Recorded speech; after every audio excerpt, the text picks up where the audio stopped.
Holes क्या होते हैं और ये कब बने थे। ये प्राथमिक ब्लैक होल हमारे कई सारे अध्ययनों में महत्वपूर्ण भूमिका निभा सकते हैं। इनके जरिए हम कई सारी ऐसी बातों को जान सकते हैं जो ब्रह्मांड के राज को खोलने में हमें काफी मददगार साबित होगी। ये प्राथमिक ब्लैक होल्स ही ये बताएंगे कि आखिरकार हमारी उत्पत्ति कैसे हुई। ब्रह्मांड की उत्पत्ति के अलावा इन ब्लैक होल्स के जरिए हम ये भी जान पाएंगे कि पृथ्वी पर जीवन की शुरुआत कैसे हुई। अब सवाल आता है कि क्या हम इन प्राथमिक ब्लैक होल्स को देख सकते हैं। हम गामा किरणों की मदद से ये पता कर सकते हैं कि ब्लैक होल का जीवन काल कितना रहा होगा। हालांकि इनमें से ज्यादातर विकिरण बेहद कमजोर होंगे क्योंकि वो बहुत दूर हैं। कुछ लोग ये भी कहेंगे कि गामा किरणों के जरिए इन प्राथमिक ब्लैक होल का पता नहीं लगाया जा सकता, लेकिन तब भी ये गामा किरणें हमें काफी जरूरी जानकारियाँ देती हैं। इतने दुर्लभ होने के कारण ब्लैक होल के मिलने की संभावना बहुत कम हो सकती है, लेकिन गुरुत्वाकर्षण हर प्राथमिक ब्लैक होल को आकर्षित करता है, तो इस हिसाब से ब्लैक होल हमारे आकाश गंगाओं में काफी अधिक होने चाहिए थे। एक प्राथमिक ब्लैक होल का पता करने के लिए हमें एक ही दिशा से आने वाली गामा किरणों का एक सप्ताह से भी अधिक समय तक निरीक्षण करना होगा। लेकिन जर्मन के सैद्धांतिक भौतिक विज्ञानी मैक्स प्लांक का सिद्धांत हमें ये बताता है कि प्रत्येक गामा किरण क्वांटम में बहुत अधिक ऊर्जा होती है, क्योंकि गामा किरणों की आवृत्ति बहुत अधिक होती है। इसलिए कई मेगावाट ऊर्जा उत्सर्जित करने के लिए ज्यादा संख्या में क्वांटम नहीं लगेगा। इन कम संख्या में निकले क्वांटम को पहचानने के लिए हमें एक बेहद ही आधुनिक क्वांटम सूचक की जरूरत पड़ेगी, जो आज तक बना भी नहीं है। इसके अलावा अंतरिक्ष में एक डिटेक्टर होना चाहिए, क्योंकि गामा किरणें वायुमंडल में प्रवेश नहीं कर सकती हैं। अगर प्लूटो ग्रह जितना एक ब्लैक होल अपने जीवन के अंत तक पहुंचता है और इसमें विस्फोट होता है, तो इसका पता लगाना काफी आसान हो जाता है। वहीं अगर कोई ब्लैक होल पिछले 10 या 20,000 मिलियन वर्षों से विकिरण उत्सर्जित कर रहा है, तो इसके अगले कुछ वर्षों में अपने जीवन के अंत तक पहुंचने की संभावना काफी कम होती है। ये अतीत और भविष्य के कई मिलियन वर्षों तक एक ही तरह का दिखाई दे सकता है, तो इससे अब हमारे सामने इसमें विस्फोट देखने का मौका बहुत कम हो गया है। हालांकि इस मामले में ये निर्धारित करना आवश्यक नहीं होगा कि सभी क्वांटम एक ही दिशा से आए हैं। इसके लिए यदि हम पर्याप्त निरीक्षण करें कि ये सब एक ही विस्फोट से आए हैं, तो हम काफी कुछ जान सकते हैं। जब गामा किरणें अन्य परमाणु से टकराती हैं, तो वो बदले में इलेक्ट्रॉन और पॉजिट्रॉन के अधिक जोड़ बनाती है। इसके टकराने से आकाश में जबरदस्त रोशनी पैदा होती है, जिसे चेरेनकॉव विकिरण कहा जाता है। डबलिन में नील पॉटर और ट्रेवर नाम के दो वैज्ञानिकों द्वारा दूरबीनों का उपयोग करके एरिजोना में कई तरह की रोशनियां दिखी थी, मगर इनमें से कोई भी निश्चित रूप से गामा किरणों की रोशनी नहीं हो सकती थी। भले ही प्राथमिक ब्लैक होल की खोज सफल न रही हो, मगर तब भी ये हमें ब्रह्मांड के शुरुआती चरणों के बारे में महत्वपूर्ण जानकारी देती है। ब्लैक होल से विकिरण निकलने के बाद से इसका सदी के दोनों महान सिद्धांतों सामान्य सापेक्षता और क्वांटम यांत्रिकी से सीधा संबंध निकल आया था। वहीं अब कुछ नए सवाल सामने आए हैं, जैसे कि ब्लैक होल कुछ भी कैसे उत्सर्जित कर सकता है। जब हॉकिंग ने पहली बार एक सम्मेलन में अपनी गणना के परिणाम सामने लाए, तो लोगों ने उन पर बिल्कुल भरोसा नहीं किया। हालांकि कुछ वर्षों बाद इन सब लोगों ने इस बात को स्वीकार कर लिया कि ब्लैक होल को गर्म पिंडों की तरह विकिरण उत्सर्जन करना चाहिए, क्योंकि इसके बिना सामान्य सापेक्षता और क्वांटम यांत्रिकी के नियम ठीक से लागू नहीं हो पाएंगे। अंत में ब्लैक होल एक प्रकार का ब्रह्मांड को रिसाइकिल करने वाला उपकरण है। अगर कोई अंतरिक्ष यात्री एक ब्लैक होल में गिरेगा, तो उसका द्रव्यमान बढ़ जाएगा और ये अतिरिक्त द्रव्यमान विकिरण के रूप में ब्रह्मांड में छोड़ दिया जाएगा। इसके अलावा उस अंतरिक्ष यात्री का पूरा द्रव्यमान भी सकारात्मक कणों और ऊर्जा के रूप में परिवर्तित कर ब्रह्मांड में छोड़ दिया जाएगा। इसका मतलब है कि ब्रह्मांड की उत्पत्ति के सिद्धांतों के लिए भौतिकी के नियमों को तोड़ने की आवश्यकता नहीं है।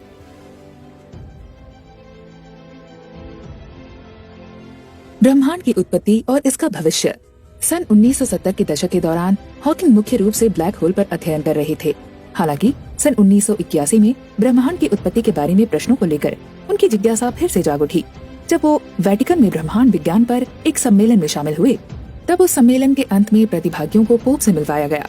पोप ने सभी वैज्ञानिकों से कहा कि ब्रह्मांड के विकास का अध्ययन करना ठीक है, लेकिन हमें बिग बैंग के बारे में ज्यादा खोज नहीं करनी चाहिए, क्योंकि वो ब्रह्मांड के निर्माण का क्षण था और इसलिए ये भगवान द्वारा किया गया कार्य है।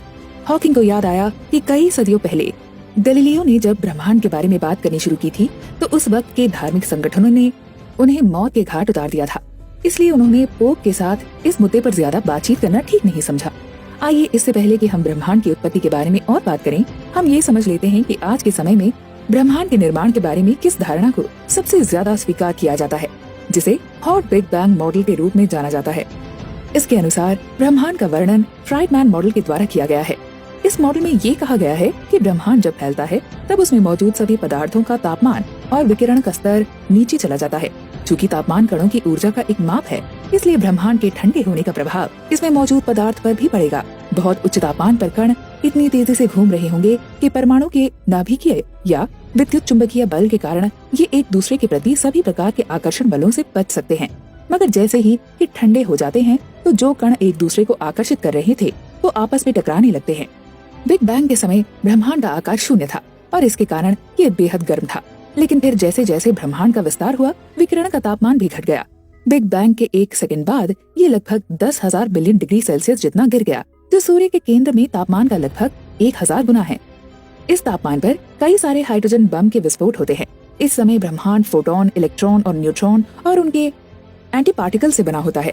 जैसे जैसे ब्रह्मांड का विस्तार होता रहा और तापमान गिरता गया, वैसे वैसे इलेक्ट्रॉन और एंटी इलेक्ट्रॉन के जोड़े उत्पन्न होते गए। अधिकांश इलेक्ट्रॉनों और एंटी इलेक्ट्रॉनों ने एक दूसरे को नष्ट कर दिया और वो इससे फोटोन उत्पन्न करने लगे।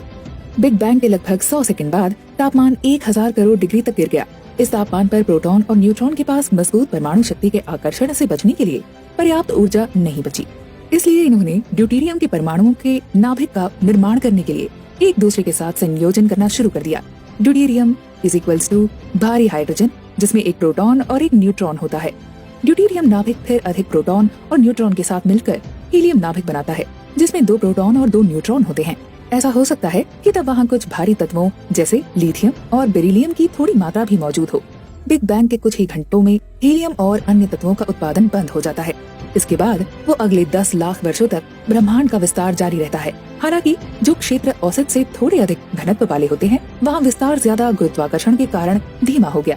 इस बढ़ते हुए गुरुत्वाकर्षण बल को संतुलित करने के लिए सभी आकाश गंगाएं तेजी से घूमने लगी और आज भी वैसे ही घूम रही हैं। जैसे जैसे समय बीतता गया, आकाश गंगाओं में मौजूद गैस छोटे बादलों में टूटती गई और वो उनके गुरुत्वाकर्षण में बंधने लगे। जैसे जैसे ये सिकुड़ते गए, वैसे वैसे इन गैस के बादलों का तापमान भी लगातार बढ़ता रहा, जब तक कि ये परमाणु प्रक्रियाएं शुरू करने के लिए पर्याप्त गर्म न हो जाए।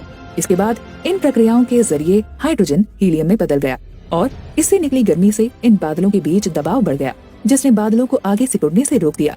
तब से वो इस अवस्था में लंबे समय से हमारे सूर्य जैसे सितारों के रूप में रहते हैं। इस स्थिति में वो हाइड्रोजन को हीलियम में जलाते हैं और ऊर्जा को ऊष्मा और प्रकाश के रूप में उत्सर्जित करते रहते हैं। ज्यादा बड़े तारों को अपनी मजबूत गुरुत्वाकर्षण को संतुलित करने के लिए कई अधिक गर्म होने की आवश्यकता होती है। अब ये गैसें धीरे धीरे बांध बनाना शुरू करेंगे और जैसे ही ये गर्म होंगे, हीलियम को कार्बन और ऑक्सीजन जैसे भारी तत्वों में बदलना शुरू कर देंगे। इससे आगे क्या होगा ये पूरी तरह से स्पष्ट नहीं है, लेकिन ऐसा अनुमान लगाया जाता है कि तारों के बीच वाला क्षेत्र बहुत सघन हो जाएगा, जैसे किसी न्यूट्रॉन तारे या ब्लैक होल की तरह। इसके बाद तारे के बाहरी क्षेत्रों में जबरदस्त विस्फोट हो सकता है, जिसे सुपरनोवा कहते हैं। हमारे अपने सूर्य में इन भारी तत्वों का लगभग 2% हिस्सा होता है, जिसका निर्माण लगभग 5000 करोड़ वर्ष पहले हुआ था। तब ये केवल एक घूमने वाली गैस का बादल था। हालांकि भारी तत्वों की एक छोटी मात्रा एक साथ एकत्रित होकर ऐसे पिंड बनाती है जो अब पृथ्वी जैसे ग्रहों के रूप में सूर्य की परिक्रमा करते हैं। अब तक हमने इस किताब की बुक समरी में ब्लैक होल से जुड़े कई घटनाओं के बारे में जाना है, तो अब हम अपने अगले चैप्टर में ब्लैक होल और ब्रह्मांड से जुड़े कुछ ऐसे जरूरी सवालों पर बात करेंगे जो आने वाले समय में हमारे ब्रह्मांड को देखने के नजरिए को पूरी तरह से बदल देंगे। कुछ जरूरी सवाल। ब्रह्मांड के निर्माण की ये अवधारणा कई सारे सवालों के जवाब तो देती ही है, लेकिन साथ ही साथ ये कई महत्वपूर्ण प्रश्नों को छोड़ देती है। सबसे पहले, प्रारंभिक ब्रह्मांड इतना गर्म क्यों था? दूसरा, ब्रह्मांड इतने बड़े पैमाने पर एक समान क्यों है, अर्थात ये अंतरिक्ष की सभी बिंदुओं और सभी दिशाओं में एक समान क्यों दिखता है? तीसरा, ब्रह्मांड की शुरुआत विस्तार की एक विशेष दर से क्यों हुई? क्या सिर्फ नष्ट होने से बचने के लिए? यदि धमाके के 1 सेकंड बाद भी विस्तार की दर मामूली से भी कम होती, तो ब्रह्मांड अपने वर्तमान आकार तक पहुंचने से पहले ही फिर से ढह गया होता। इसके अलावा यदि विस्तार की दर अधिक होती, तो इतनी मात्रा से ब्रह्मांड का इतना विस्तार हो गया होता कि वो अब तक बिल्कुल खाली हो जाता। अब चौथा सवाल ये है कि इस तथ्य के बावजूद कि ब्रह्मांड मोटे तौर पर इतना समान और समरूप है, इसमें तारे और आकाश गंगाएं होती हैं। प्रारंभिक ब्रह्मांड में अलग अलग क्षेत्रों के घनत्व के छोटे अंतर से ये सब विकसित हुए होंगे। इन घनत्व में अंतर का क्या कारण था? सापेक्षता का सामान्य सिद्धांत अपने आप में इन विशेषताओं की व्याख्या नहीं कर सकता है। अंत में हम ये कह सकते हैं कि इस ब्रह्मांड की उत्पत्ति बिना किसी विशेष पद्धति के घट रही होगी, जो किसी योजना के आधार पर बनी हुई संरचना नहीं थी। इस घटना से एक ऐसे ब्रह्मांड का निर्माण हुआ जिसके अलग अलग क्षेत्रों में अलग अलग प्रकार की आकाश गंगाओं और ग्रहों का निर्माण हुआ। इनमें से कुछ क्षेत्र ऐसे थे जो बुद्धिमान जीवों की उत्पत्ति के लिए सही थे। इन्हीं स्थानों पर जीवों का निर्माण हुआ, जिसमें हमारी पृथ्वी भी एक है। इन्फ्लेशनरी स्तर। हॉट बिग बैंग के शुरुआती चरणों में आने वाली कठिनाई से बचने के लिए मैसाचुसेट्स इंस्टीट्यूट ऑफ टेक्नोलॉजी के एलन गुथ ने एक नया मॉडल सामने रखा। उन्होंने सुझाव दिया कि प्रारंभिक ब्रह्मांड काफी तेजी से विस्तार हुआ है, इसलिए इसे इन्फ्लेशनरी मॉडल कहा गया है।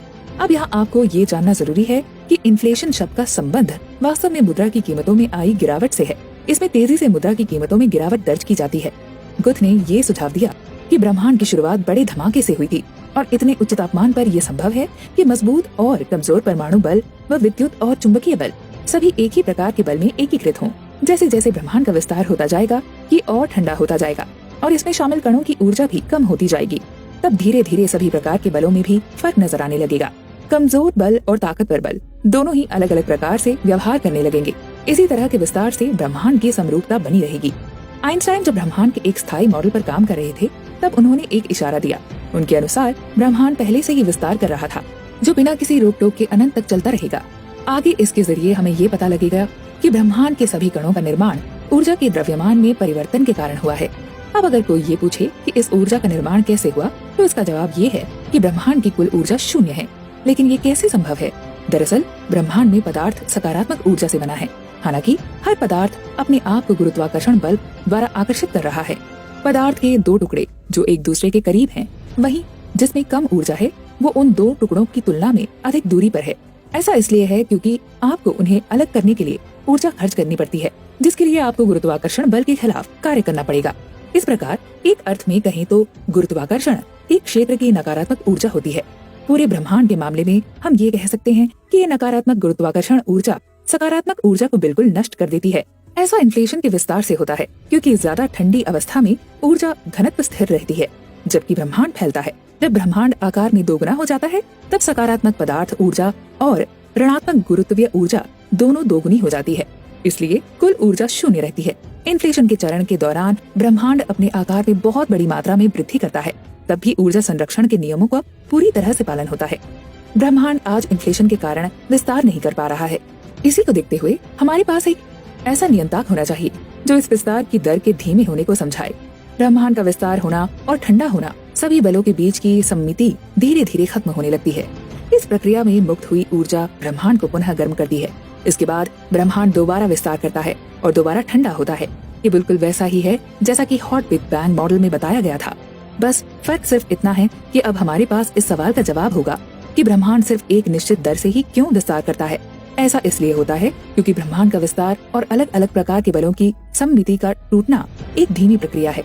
ये प्रक्रिया एक साथ न होकर अलग अलग पदों में होती है। हर पद के बाद उसकी ऊर्जा से ब्रह्मांड विस्तार करता है और इसी तरह से ये प्रक्रिया कई बार होती है।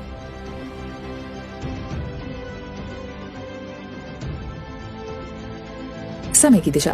समय के बारे में जो सबसे सामान्य बात हम जानते हैं वो ये है कि समय सदैव आगे की दिशा में चलता है। मगर क्या ये पूरी तरह सच है? यदि ये सच है तो क्या इसका संबंध इस बात से है कि ब्रह्मांड भी सदैव आगे की दिशा यानी केवल विस्तार कर रहा है? क्या आप भौतिकी के नियमों की तो हेलो दोस्तों, ये हमारे सीरीज जो थ्योरी ऑफ एवरीथिंग का सीरीज चल रहा है, उसका ये चौथा एपिसोड है। और इस एपिसोड में हमने जाना कि जो ब्लैक होल का इनिशियल स्टेज, प्राथमिक स्टेज क्या था, कैसे ब्लैक होल बना, तो ये इसके बारे में हमने आज के एपिसोड में जाना। तो अगर आपको ये एपिसोड अच्छा लगे तो प्लीज़ चैनल को सब्सक्राइब कर दें, लाइक करें, शेयर करें और सपोर्ट करें। धन्यवाद। दर्पण प्रतिबिंब होने की स्थिति है, यानी दाएं और बाएं का आपस में बदलना। वहीं तीसरी परिस्थिति